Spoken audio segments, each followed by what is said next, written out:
UAAP Season 86 Game Preview. Coach O focus sa improvement ng players. New face sa UP na Mataan. Ito na kaya ang bagong pasabog ng Fighting Maroons? Good day ka-trending, this is Kuya Jeff, the voice artist of this channel. Bago natin pag-usapan, huwag muna kalimutan mag-subscribe and click the notification bell para maging updated ka sa latest Pilipinas volleyball trends. Sa pagbabalik ng UAAP this year ay marami na ang na-excite sa kung ano ang mangyayari this season for UAAP.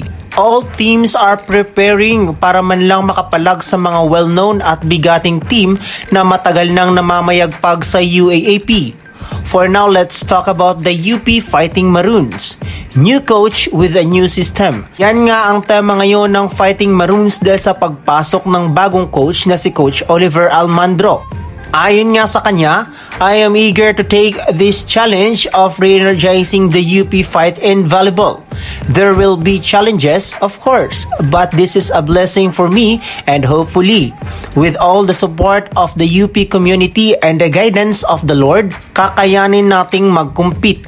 Isa nga lang ang gustong ipahiwatig dito ni Coach Oliver, ang mabago nito ang magiging takbo ng UP for this season 86. Kung matatandaan nga natin ay nagtapos nga lang UP into a second lowest rank in team standings at 7th place with 1 win and 13 losses sa whole elimination round. Ating tatalakayin ngayon kung ano ba ang nangyari kung bakit ganito kababa ang kanilang output performance last UAP season 85. Well, isa nga ang napansin ko ay hindi nga naging consistent ang kanilang koponan in terms of offense and defense.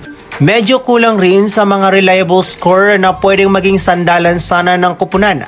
Hindi nga kinaya ni Bertolano na mag-isang binubuhat ang team para man lang makausad ang kanilang score. Paano pa sa ngayon ay wala na si Bertolano sa koponan ng UP dahil pinatuloy nito ang kanyang karera sa PVL na kasalukuyang nasa Farm Fresh Foxes. Isa pa sa kanilang problema ay ang kanilang mga receives kung saan ay madali nga itong mabasag lalo na pag binibigatan ng mga services ng kanilang mga kalaban. Blockings are needed to be consistent. Buti na lang andyan si Ninya Itang kung saan ay siya na nga naging sandalan ng UP para sa net defense. Dahil nga rito ay nakapag-uwi pa ito ng Best Middle Blocker Award. Magiging strength nga sa ngayon ng UP ang kanilang middles at open hitter. Dahil kung makikita nga natin sa mga videos uploaded ay nakafocus nga si Coach Oliver Almandro sa pag-iinsayo kay Ninya Itang sa mga various attacks na pwede itong gawin during their stint sa UAAP. Kaya't yan ang ating pakaabangan this UAAP. Isa pa sa ating aabangan ay mukhang may dagdag nga sa koponan ng Fighting Maroons. Ito ay pinakita nga sa video na pagtitrain ni Coach Oliver Almandro sa isang outside hitter na mukhang kayang tumapat sa mga tallest team ng DLSU. So far, hindi pa natin alam kung sino ito dahil fortunately ay di pa nga ito pinakilala ng UP community.